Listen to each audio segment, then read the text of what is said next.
Meu nome é Anlene Gomes de Souza, eu moro em Madrid desde 2002. Sou carioca, morei muito tempo no Espírito Santo também, Vila Velha. E sou arquiteta de formação, nunca trabalhei muito com arquitetura e trabalhei mais aqui com história. E também como designer gráfico, que eu trabalho já há algum tempo com isso. Olha, no Brasil, eu tenho uma amiga que tem uma expressão que eu acho que é a minha cara, que eu sou especialista em generalidades. Eu sempre trabalhei com muitas coisas ao mesmo tempo, né? Então, no Brasil, na época que eu fazia arquitetura, no Espírito Santo, na UFES, eu consegui um estágio numa agência de publicidade. Então, daí comecei a gostar muito de design gráfico e trabalhei nessa área. Trabalhei também como estagiária na área de urbanismo, que era o forte da minha escola na época de arquitetura, porque era um curso muito politizado. A maioria dos professores era do PT, então a gente tinha muita atividade ligada à cidade, né? O foco maior do meu curso foi o urbanismo, e por isso que depois eu resolvi fazer História também, um mestrado em História Social da Cultura, mais ligada à literatura vinculada à cidade. Então eu trabalhei como design gráfica desde que eu já estava na faculdade. Eu sempre fiz logotipos, cartões e coisas assim, cartazes, né? Sempre gostei muito de artesanato também, de fazer coisas com as mãos. Então teve uma época que eu também sobrevivi como bolsista da CAPES no Rio, fazendo cadernos, que eu gosto muito de encadernação também. Então, assim, atividades profissionais eu tive muitas, assim, variadas, né? Eu conheci meu marido em final dos anos 90. E então a gente começou a se relacionar, mas eu não tinha muita intenção de vir morar aqui. Eu vinha, passeava, gostava, mas não estava muito nos meus planos. Mas como ele é professor na universidade aqui, era muito complicado para ele deixar o trabalho dele aqui. E era, para mim, eu acho que foi mais fácil fazer a mudança, né? Eu sempre também, por outro lado, tinha vontade de ter alguma experiência de morar fora. E já estava pensando em fazer um doutorado também no Brasil. E então resolvi fazer o doutorado aqui, aproveitar e vir. Deixei meu emprego e vim ficar aqui, morar, né? A gente começou a morar junto e tudo, se casou e estou aqui até hoje. Eu estudei espanhol antes de vir para cá, que é uma coisa que não é normal. Geralmente os brasileiros vêm achando que espanhol se aprende de ouvido, né? Mas eu nunca pensei assim e resolvi estudar. Já comecei a estudar espanhol uns 2 anos antes de vir para cá. Fiz o exame do DEL, os dois, na época era o básico e o superior, eu fiz os 2 e lia muito em espanhol e procurava eu sou viciada em internet. E eu peguei na PUC o surgimento da internet no Brasil, que a PUC foi uma das primeiras universidades a fazer parte da internet no Rio. E, então a gente tinha internet no trabalho e eu me habituei muito a usar, então foi muito bom para estudar espanhol, a facilidade de poder ouvir rádios pela internet, isso em 97, por aí, 98. Ouvia muita rádio, lia todos os jornais que eu podia. Então assim, eu fui ganhando vocabulário, mas quando eu cheguei ainda era difícil para falar. Sempre ouvir é uma coisa, e ter que se comunicar é bem diferente. Eu acabei começando a ter um contato maior, porque eu acabei me envolvendo com organização de eventos relacionados às mulheres brasileiras e às crianças brasileiras aqui em Madrid, e também acabei tendo um contato maior. Porque eu sempre valorizei muito o meu país e sempre acreditei que é importante criar vínculos comunitários, que é muito importante. Então toda essa política que agora eu acho que está começando a ter um pouco mais aqui, quando eu comecei a fazer alguma coisa não existia, era muito difícil. Tudo que a gente tentava fazer que fosse em português não havia nenhum interesse. O interesse maior era se era em espanhol, se fosse para divulgar o Brasil em espanhol, aí tudo bem. E a gente tinha um movimento contrário, né, de valorizar o idioma de um país que tem uma visibilidade, um carinho muito grande no mundo inteiro. Eu não conseguia entender por que não havia interesse nenhum das instituições brasileiras aqui de promover o português, com exceção da Casa do Brasil, que o Cássio o diretor aqui, sempre abriu as portas para a gente e sempre fizemos atividades aqui. Então, meu contato, assim, com as instituições brasileiras aqui é um pouco esse, principalmente porque eu faço atividades, né? Então, eu acho que o apoio maior surgiu a partir do final do governo Lula em diante, que eu acho que começou a haver um reflexo de uma política diferente do Ministério de Relações Exteriores, mais palpável no cotidiano da cidade. Porque até então eu acho que nunca houve nenhum interesse do governo brasileiro pelas comunidades brasileiras que vivem fora. Nunca, nunca, nunca. Sabe? Eu acho que se tem uma coisa que tem que ser, a gente tem que aplaudir de pé a Lula e Dilma, é essa mudança, essa série de iniciativas pequenas que estão começando a aparecer e que demonstram um interesse pelos brasileiros que vivem no exterior. E que eu acho que eu estou vivendo isso na pele. E notei que houve uma mudança. Que agora o perfil do brasileiro que está aqui mudou muito. A maioria são estudantes que vêm por intercâmbio. Então tem esse lugar desse forró, parece que vai muita gente, eu não conheço. E fora isso, eu acho que onde costumam as pessoas, às vezes vão muitos brasileiros, são os restaurantes que tem, né? Restaurantes de churrasco, de feijoada, que também aumentou um pouco a quantidade, porque antes tinham poucos e agora tem mais. Mas fora isso, eu acho que não existe um lugar que seja referência, né? Ou são os lugares assim um pouco mais da diplomacia, do mundo diplomático, mas aí já é uma comunidade um pouco mais fechada, né, que fazem esses eventos de divulgação do Brasil, shows, concertos, palestras, e que reúne, mas eu acho que não representa o brasileiro médio que está aqui.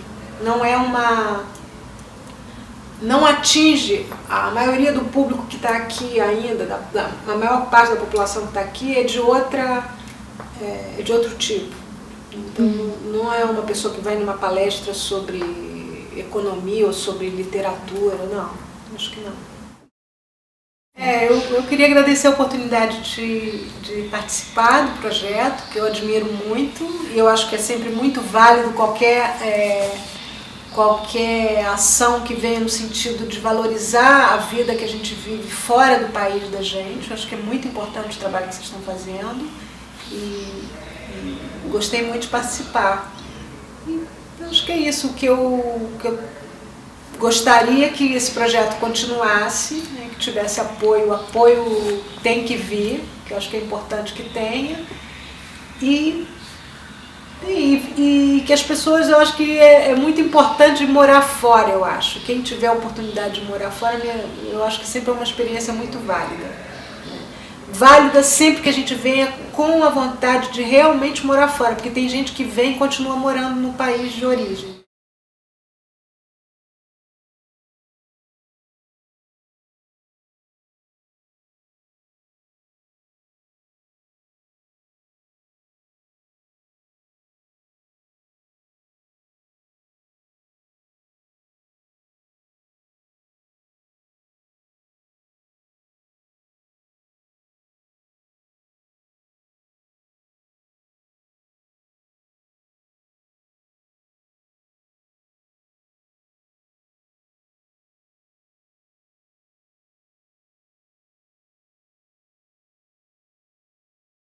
Ela me escreveu encantada, que a gente já fez aqui.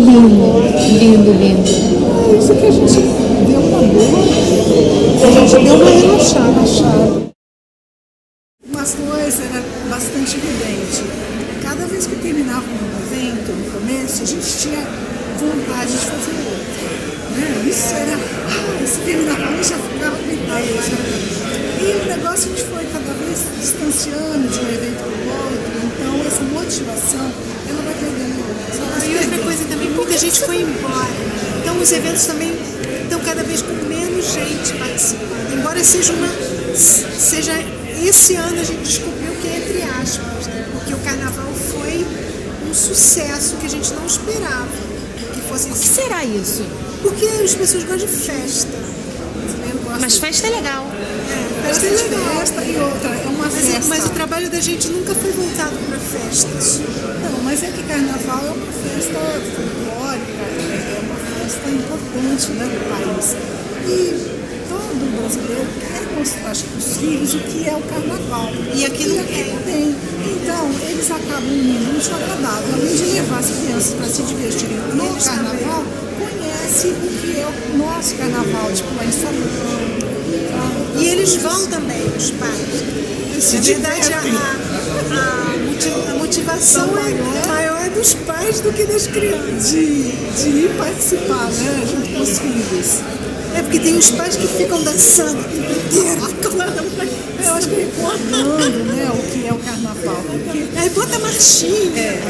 É uma coisa muito gostosa, porque muito tempo longe do Brasil, que você não vivencia mais, então quando você tem essa oportunidade, eu acho que o carnaval esse ano sempre desabou minha teoria.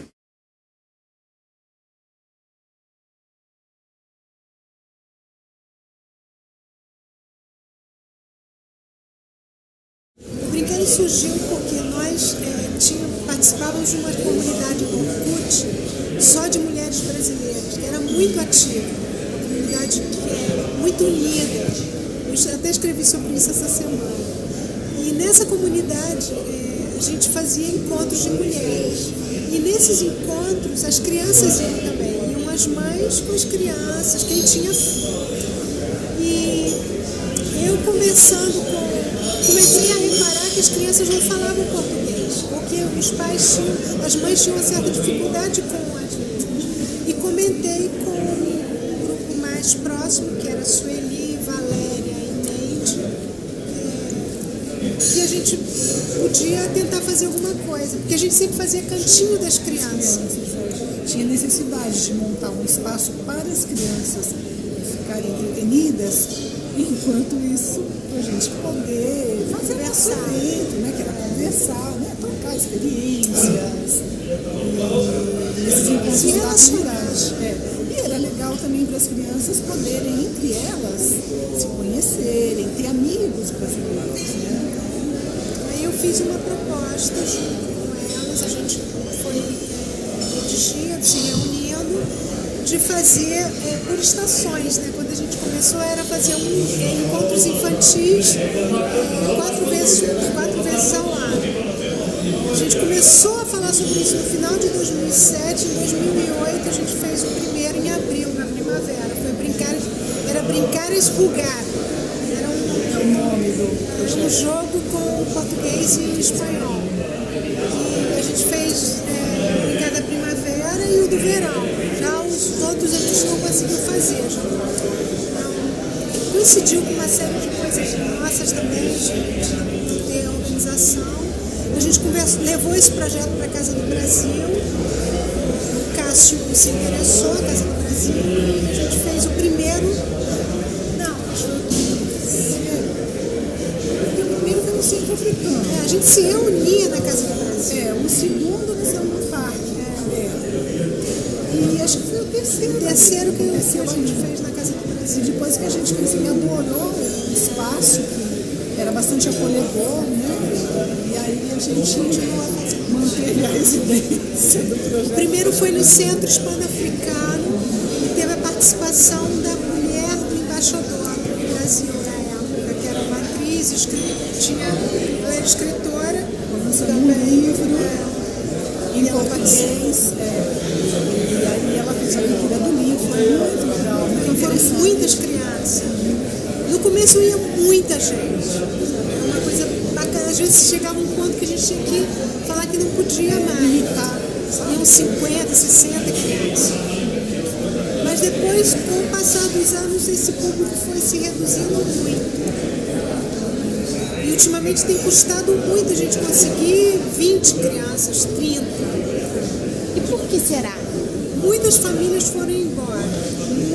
E muitas crianças cresceram. Quando o projeto começou, já estava numa idade assim, tipo 8, 9 anos. E a nossa faixa etária é de 3 a 10. Então muitas também cresceram.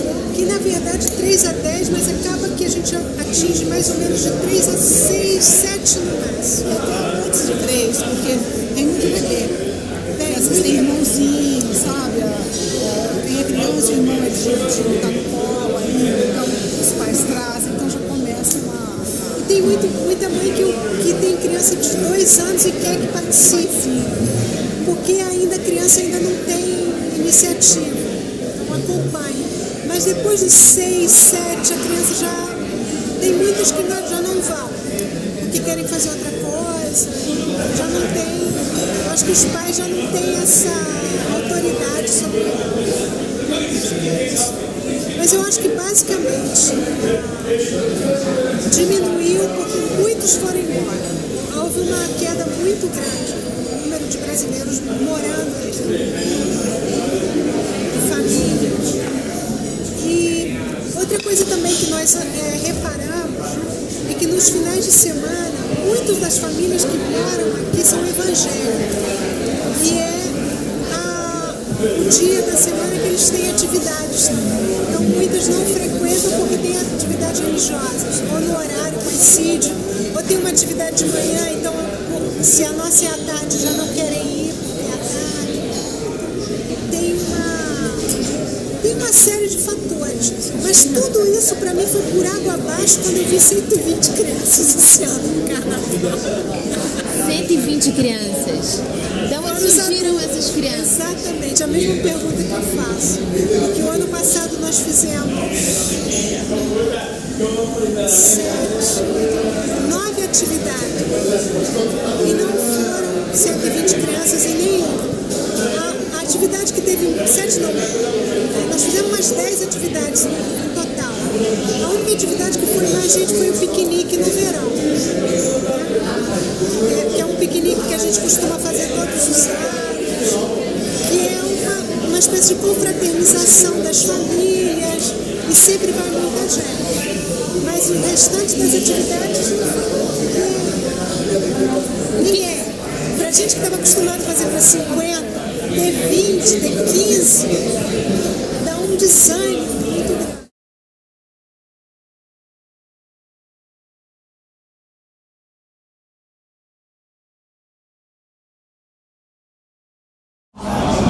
Não sei como dizer. Eu sei que nós ficamos surpresos com o número, gostamos muito de que tem bastante gente, né? Porque depois de um bom tempo sem ter quase ninguém assistindo ao projeto, de repente chegar essa leva de gente, então para a gente foi muito importante. Nós nos sentimos assim, valorizados. Né? Sucesso! Foi um sucesso. Todo mundo, quando terminou, já pedindo, pensando no ano que vem. Festa junina. Pensando em festa junina e tudo mais. Então, assim, para refletir sobre o projeto, então isso nos motiva bastante, né? A continuar, a fazer, dar motivação para a gente empenhar, continuar o trabalho. Acho que em termos de reflexão é isso. Eu acho que ter bastante gente prestigiando o nosso trabalho.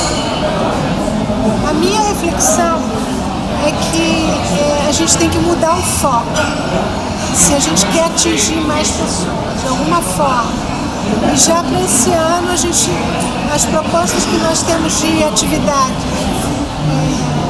a gente já tem que mudar um pouco, porque a gente viu que de cinema, que é o que a gente tem feito, né, mas com o apoio do Ministério de Relações Exteriores, via o consulado, nós fizemos sessões de cinema que não tiveram a resposta que nós esperávamos. Eu acho que é um tipo de atividade que qualquer criança pode ter em casa. Qualquer criança pode ver um filme em casa, o pai não precisa sair de casa para levar para o cinema. Mesmo o cinema normal, comercial, já está caindo muito a frequência. Então, a gente sempre fez cinema como uma oficina, mas a gente não dá ataque à oficina. Então, agora, a proposta para esse ano é tentar dar um destaque maior para a oficina que antes ficava em segundo plano. Ficava como uma atividade complementar ao cinema. E agora não, a gente quer tentar botar na mesma balança e não fazer filmes longos, trabalhar com animação e com filmes educativos, animações educativas, coisas curtas, que a gente possa conciliar o tema com a atividade que vai ter em seguida. Então eu ainda estou montando, ainda nem apresentei para as meninas para a gente discutir, a gente não teve reunião sobre isso, mas a ideia é trabalhar um filme que tem a ver com música e fazer uma oficina relacionada com música. Eu acho que isso é uma boa estratégia, porque acho que justamente o público diminuiu quando acho que começamos com sessões de cinema.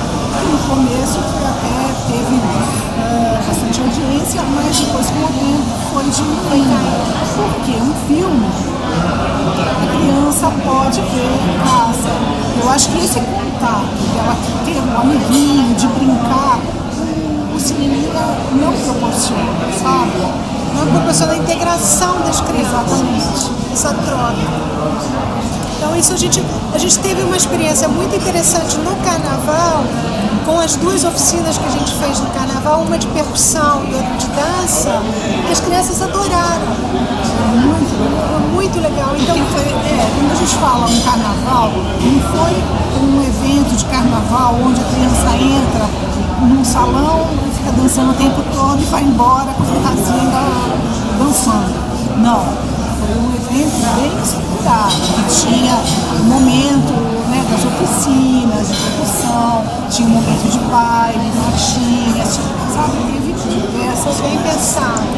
Nós já tínhamos feito um carnaval, que também foi um sucesso, mas não chegou a metade do público que a gente teve. E também trabalhamos com essa estrutura de fazer atividades. A criança não vai só para ficar num baile, ela vai para ter alguma atividade. Alguma atividade que propicie o contato com a cultura brasileira e com a língua portuguesa. Tudo em português sempre. Então, a ideia agora é as 4 oficinas que nós temos que fazer esse ano é de tentar, 4 cineminhas, que seja animação e oficina. Tem que ser mais atrativo. Mais atrativo. A gente tem que mudar o foco. É difícil ver onde que a gente pode, o que a gente pode fazer. Mas de cara eu sei, o que eu sei, que se a gente fizesse uma festa junina ia dar muita gente também. Mas a gente não quer virar organizador de festa. Não é nosso objetivo não era esse. Era tentar trabalhar com um público menor, de propiciar a integração entre famílias e crianças, e que elas possam ali falar em português e descobrir que tem crianças que têm o mesmo tipo de família que ela tem, que é mista, né? Ah, eu não sabia, eu tô aqui. Meu pai também é espanhol e minha mãe é brasileira, ou minha mãe é espanhola e meu pai é brasileiro, sabe? Eu não estou sozinha no mundo, eu tenho pessoas que têm o mesmo tipo de estrutura familiar, de bilinguismo, e que têm uma trajetória bilinguista também. Então, um pouco, esse era o objetivo da gente.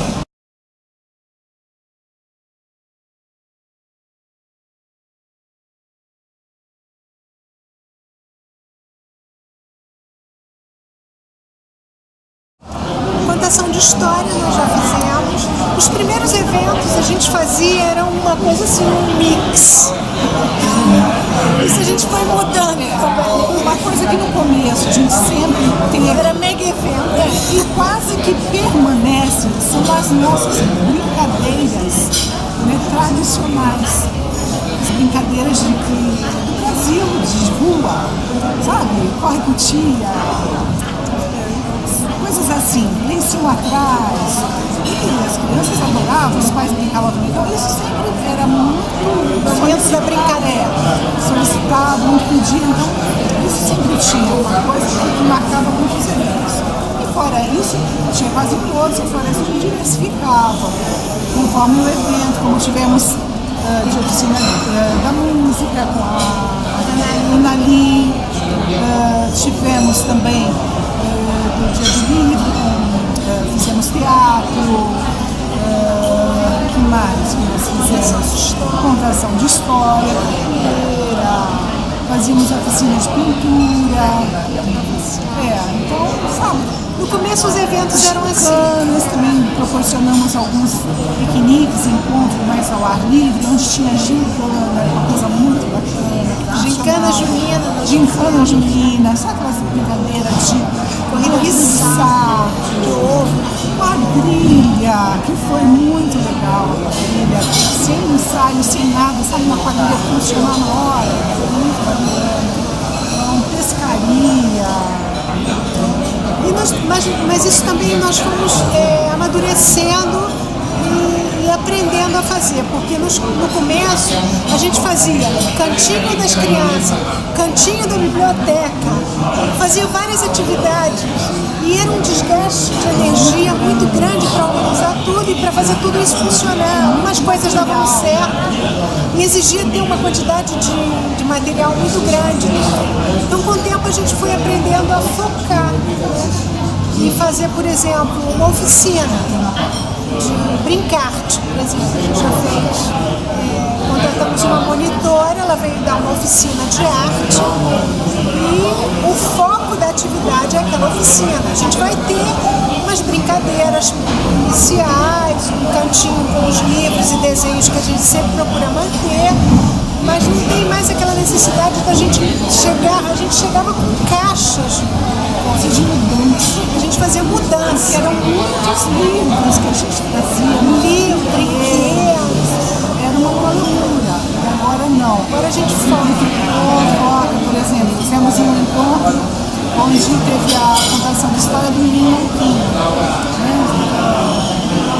Exposição no Brasil, então A gente aproveitou a exposição do Ziraldo para falar sobre isso.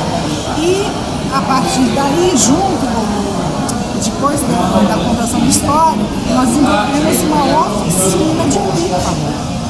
que tinha a ver com a história. Com a história, que falava do menino que tomava pipa. E foi também um sucesso, foi muito bacana essa oficina. Então isso tudo foi nesses 6 anos que a gente tem de existência, a gente foi amadurecendo e simplificando. Simplificar é muito difícil. Porque no começo a gente quer fazer tudo, quer atingir todo mundo, quer agradar todo mundo, e depois a gente vai vendo que não. É preferível a gente se focar numa atividade e conseguir fazer essa atividade.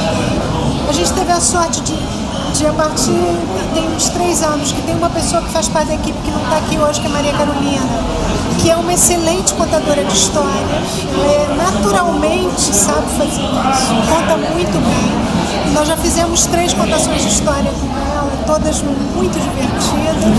Então a gente vai aprendendo a fazer. Geralmente a gente faz brincadeira e uma atividade principal. A brincadeira é como um aquecimento. A atividade principal vem depois para fechar. Como é que os pais e as crianças respondem?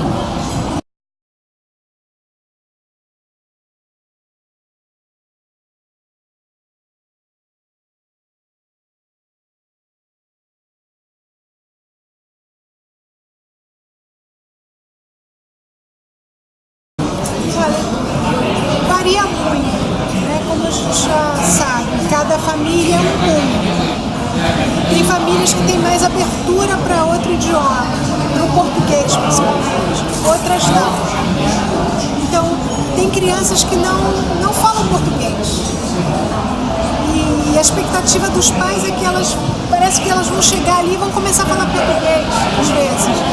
E não é verdade, porque se eles não fazem a parte deles em casa, a gente não vai poder fazer em um dia.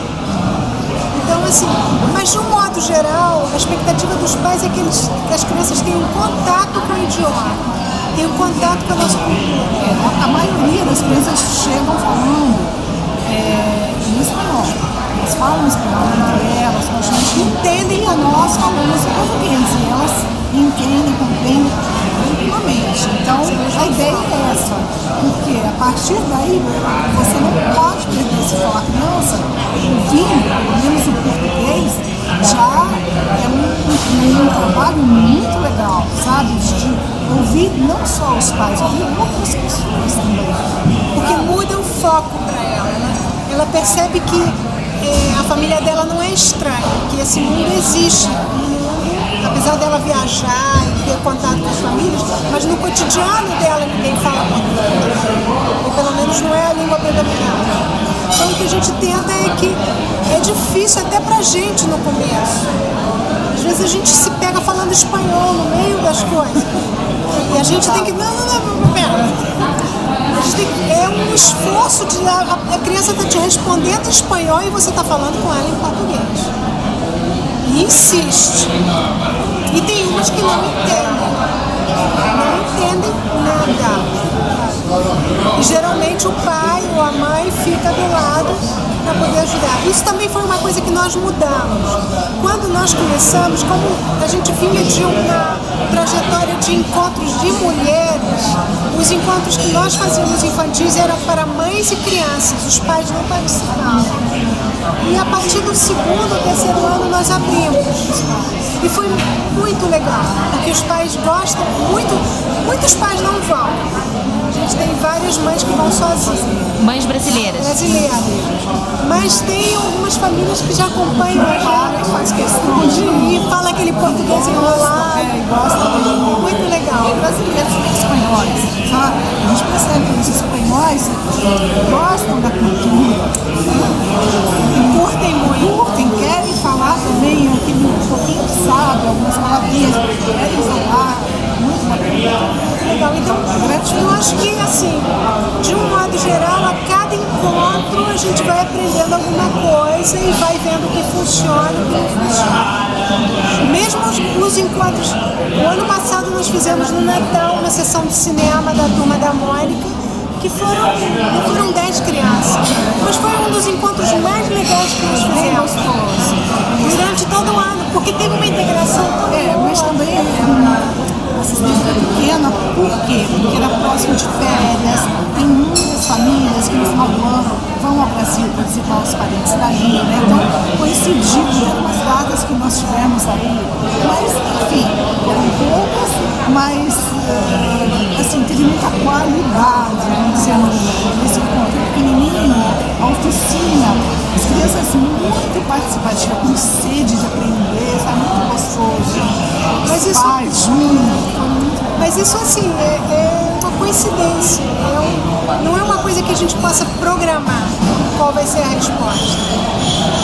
Às vezes a gente prepara com o maior carinho, já teve coisa, o ano passado teve sessões de cinema que nós não fizemos a oficina porque não tinha gente. Não tinha. Nós optamos por não fazer. Então é um aprendizado. Eu acho assim que o projeto de cinema que eu apresentei por acaso esse ano, outra vez para obter ajuda do Ministério, talvez não seja a melhor opção para o projeto. E a gente vai ter que tentar adaptá-lo para poder atingir mais pessoas. Uma resposta mesmo para ter uma melhor adaptação. A gente se empenha bastante, estamos preparadas para receber as pessoas. Temos vontade, sabe, de passar muita coisa, muito conhecimento, cultura, e, sabe, não tem isso é triste.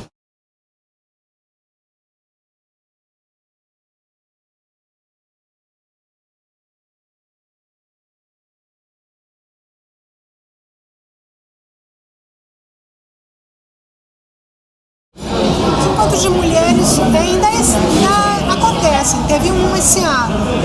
Na verdade, assim, com a queda do Orkut, essa comunidade foi transferida para um grupo no Facebook.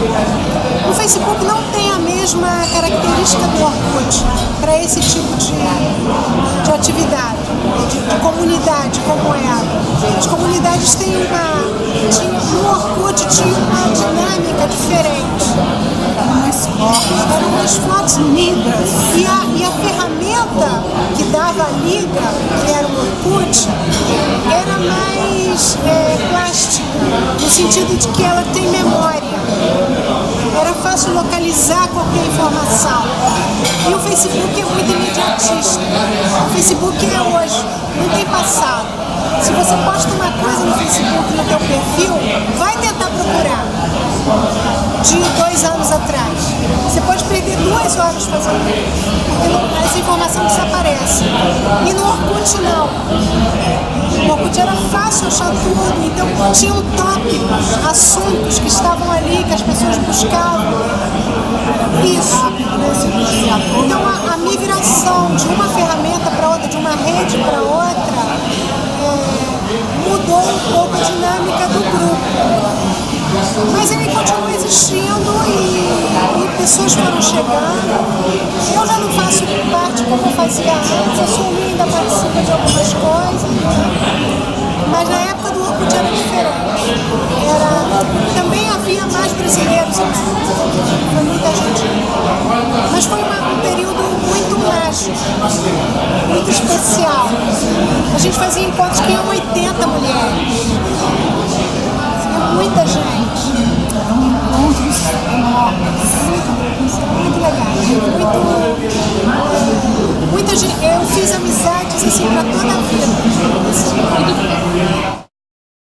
Eu participei de alguns que eu ajudava a organizar e encontrava espaços onde podiam fazer. Coincidiu que aqui em Madrid abriram vários centros que eram voltados para os imigrantes. Centro hispano-colombiano, hispano-equatoriano, hispano-africano. E eu ajudei, de uma certa forma, a abrir a porta para esses centros. Nós fazíamos aí. Geralmente nós tínhamos alguma atividade que era comum, de integração entre todas, uma roda de apresentação, uma dinâmica de grupo. Eu acho que era assim, os encontros aconteciam pela necessidade que nós tínhamos de ter esse contato com brasileiros, sabe? De falar o português, de comer comida. Nossa, cada um levava um prato. Brasileira, coxinha, então, sabe? A gente ficava alucinado. Brigadeiro? Brigadeiro, coxinha. Então, tudo isso animava a mulherada a se juntar e trocar informação, conversa, sobre adaptação. Basicamente era um momento de integração. De falar, você via uma pessoa que estava passando pela mesma situação que você, estava aqui, não tinha arrumado emprego ainda, estava tendo dificuldade para se integrar, ou outras que estavam bem, estavam trabalhando, que te animam, então era esse momento. E às vezes a gente fazia sorteios, mas basicamente era um encontro para trocar ideia, se ver, falar português, morrer de rir das mesmas coisas. Depois nós fomos aperfeiçoando, começamos a sentir necessidade. Vamos fazer um brechó, por exemplo. Então, aí o que você tem na sua casa, você não precisa, mas você leva lá no teu carro, sabe? Então, as pessoas aperfeiçoar, fizemos brechó, tinha várias. Fizemos oficinas de cozinha brasileira. Então era um momento mais de integração, acho que o espírito era esse, de se ver.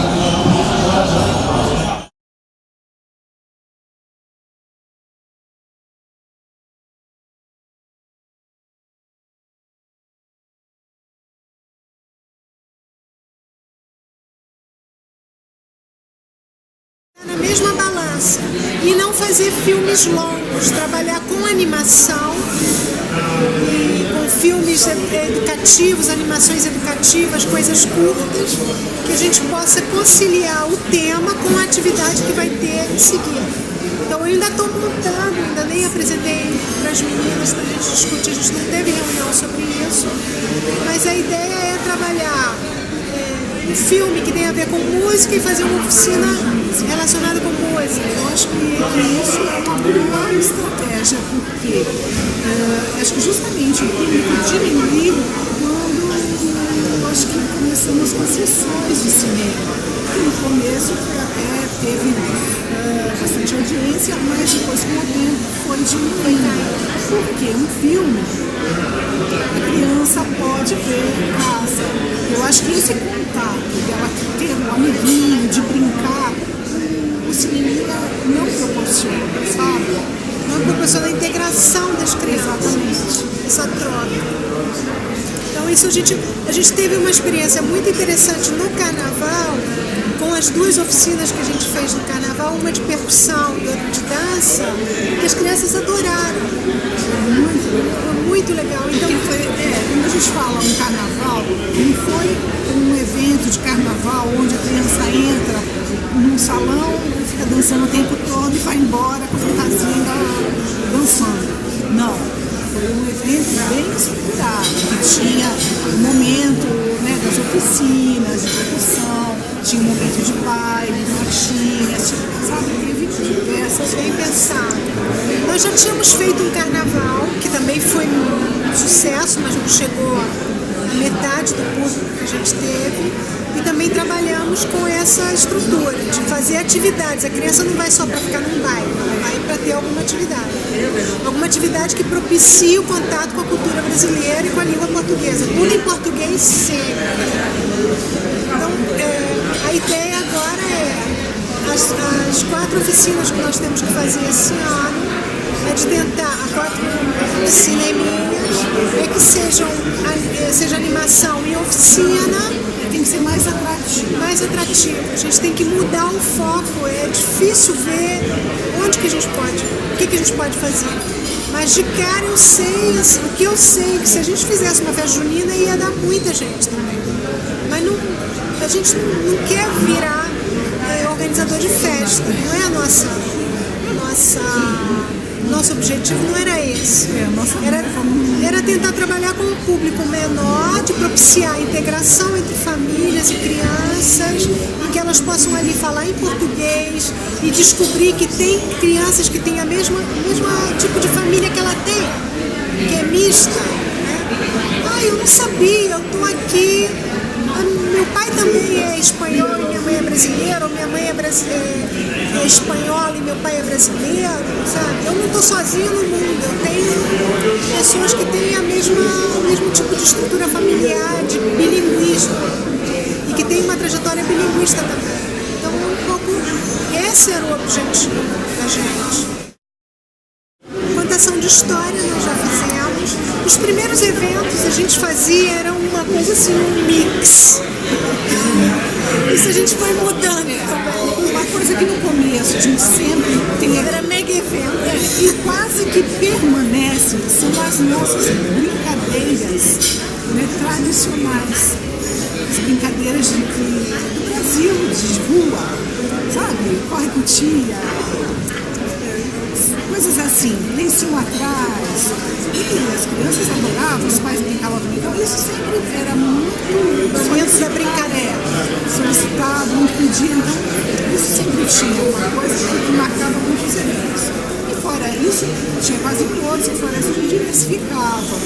Conforme o evento, como tivemos de oficina da música com a Unali, tivemos também do Dia do Livro, fizemos teatro, que mais? Nós fizemos contação de história, fazíamos oficinas de pintura. Então, sabe? No começo os eventos eram assim. Nós também proporcionamos alguns piqueniques, encontros mais ao ar livre, onde tinha gincana, uma coisa muito bacana.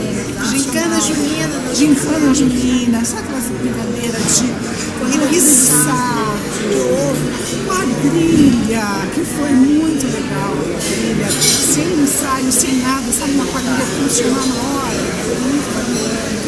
Então, pescaria.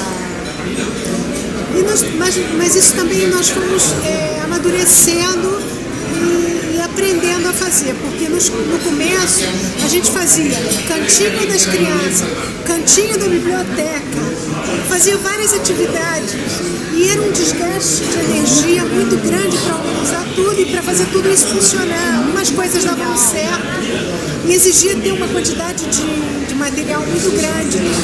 Então, com o tempo, a gente foi aprendendo a focar e fazer, por exemplo, uma oficina de brincar-te, por exemplo. A gente já fez.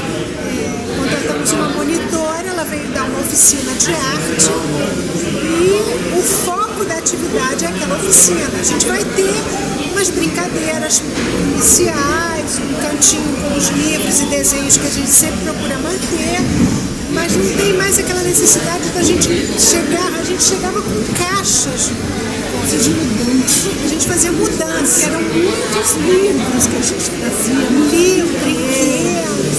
Era uma loucura. E agora não. Agora a gente foca, por exemplo, fizemos um encontro onde teve a contação da história do menino Louquinho.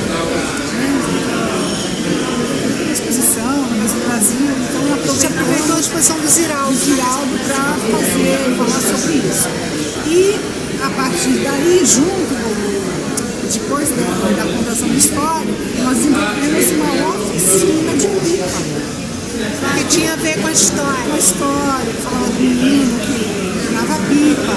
E foi também um sucesso, foi muito bacana essa oficina. Então isso tudo foi nesses 6 anos que a gente tem de existência, a gente foi amadurecendo e simplificando. Simplificar é muito difícil. Porque no começo a gente quer fazer tudo, quer atingir todo mundo, quer agradar todo mundo, e depois a gente vai vendo que não. É preferível a gente se focar numa atividade e conseguir fazer essa atividade. A gente teve a sorte de a partir, tem uns 3 anos, que tem uma pessoa que faz parte da equipe que não está aqui hoje, que é a Maria Carolina, que é uma excelente contadora de história.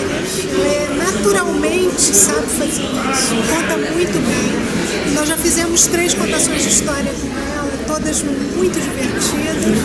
Então a gente vai aprendendo a fazer. Geralmente a gente faz brincadeira e uma atividade principal. A brincadeira é como um aquecimento. A atividade principal vem depois para fechar. Varia muito, né? Como a gente já sabe, cada família é um mundo. Tem famílias que têm mais abertura para outro idioma, para o português principalmente, outras não. Então, tem crianças que não falam português. E a expectativa dos pais é que parece que elas vão chegar ali e vão começar a falar português, às vezes. E não é verdade, porque se eles não fazem a parte deles em casa, a gente não vai poder fazer em um dia. Então, assim, mas de um modo geral, a expectativa dos pais é que as crianças tenham contato com o idioma, tenham contato com a nossa cultura. A maioria das crianças chegam falando em espanhol. Elas falam espanhol entre elas, mas entendem a nós falamos em português. E elas entendem, compreendem tranquilamente. Então, a ideia é essa. Porque a partir daí, você não pode perder esse falar criança, ouvindo, pelo menos o português, já é um trabalho muito legal, sabe? De ouvir não só os pais, ouvir outras pessoas também. Porque muda o foco para ela, né? Ela percebe que a família dela não é estranha, que esse mundo existe. Apesar dela viajar e ter contato com as famílias, mas no cotidiano dela ninguém fala português, ou pelo menos não é a língua predominante. Então o que a gente tenta é que é difícil até pra gente no começo. Às vezes a gente se pega falando espanhol no meio das coisas. E a gente tem que... Não, pera. É um esforço de... A criança está te respondendo em espanhol e você está falando com ela em português. E insiste. E tem umas que não entendem. Não entendem nada. E geralmente o pai ou a mãe fica do lado para poder ajudar. Isso também foi uma coisa que nós mudamos. Quando nós começamos, como a gente vinha de uma trajetória de encontros de mulheres, os encontros que nós fazíamos infantis eram para mães e crianças, os pais não participavam. E a partir do segundo ou terceiro ano nós abrimos. E foi muito legal, porque os pais gostam muito, muitos pais não vão. A gente tem várias mães que vão sozinhas. Mães brasileiras. Mas tem algumas famílias que já acompanham a gente, faz questão de ir, fala aquele português enrolado. Muito legal. Brasileiros e espanhóis, sabe? A gente percebe que os espanhóis gostam da cultura.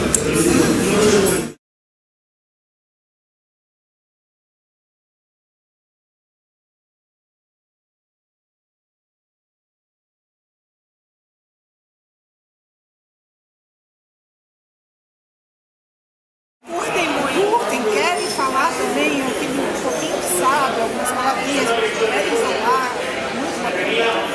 Então, eu acho que, assim, de um modo geral, a cada encontro a gente vai aprendendo alguma coisa e vai vendo o que funciona e o que não funciona. Mesmo os encontros, o ano passado nós fizemos no Natal uma sessão de cinema da Turma da Mônica, que foram 10 crianças, mas foi um dos encontros mais legais que nós fizemos durante todo o ano, porque teve uma integração tão boa. Mas também a assistência era pequena, por quê? Porque era próximo de férias, tem muitas famílias que no final do ano vão ao Brasil para visitar os parentes daí, né? Então coincidiu com algumas datas que nós tivemos aí, mas enfim, eram poucas, mas assim, teve muita qualidade, sendo esse encontro pequenininho, a oficina, as crianças muito participativas, com sede de aprender, sabe, muito gostoso. Mas os pais juntos. Mas isso, assim, é uma coincidência, não é uma coisa que a gente possa programar qual vai ser a resposta. Às vezes a gente prepara com o maior carinho, já teve coisa... O ano passado teve sessões de cinema que nós não fizemos a oficina, porque não tinha gente. Não tinha. Nós optamos por não fazer. Então, é um aprendizado.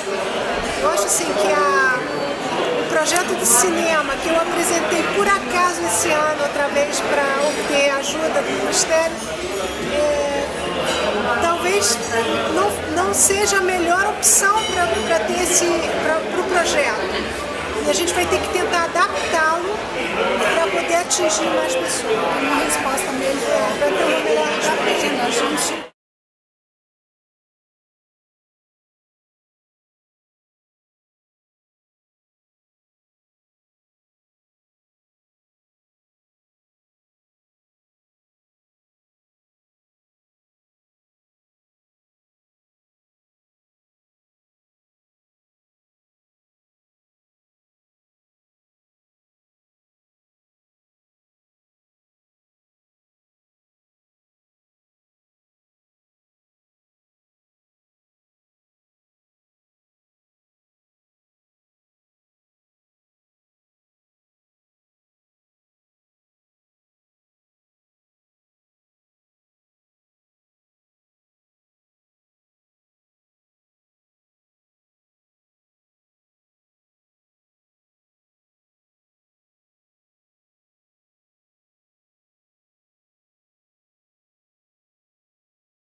Vinculada à cidade, então eu trabalhei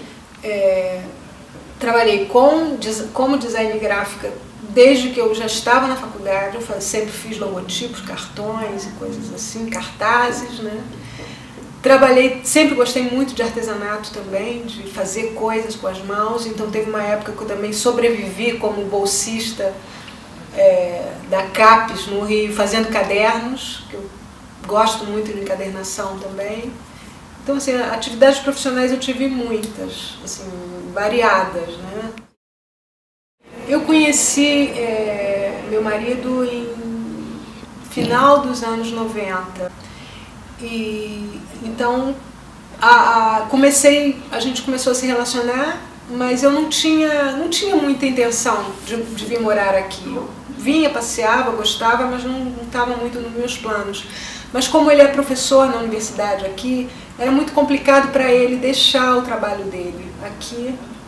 E era, para mim, eu acho que foi mais fácil fazer a mudança, né? Eu sempre também, por outro lado, tinha vontade de ter alguma experiência de morar fora. E já estava pensando em fazer um doutorado também no Brasil.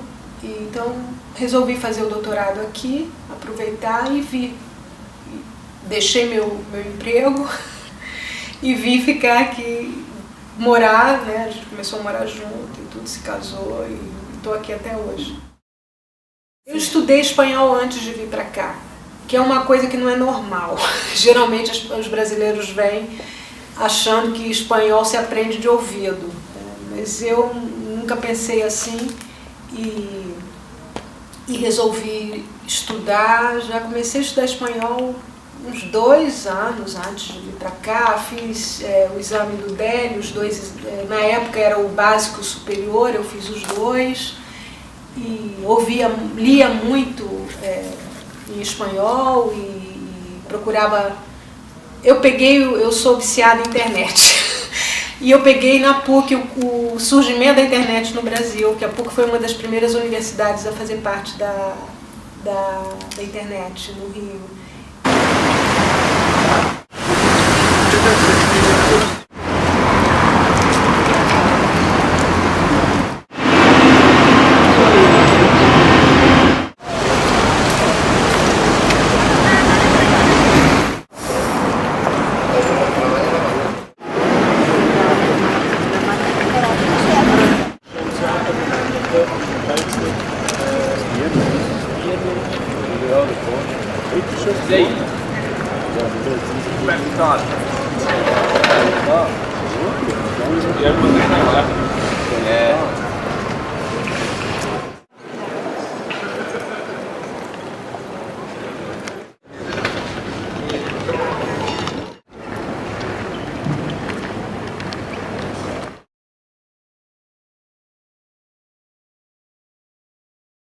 Meu nome é Anlene Gomes de Souza, eu moro em Madrid desde 2002. Sou carioca, morei muito tempo no Espírito Santo também, de Vila Velha.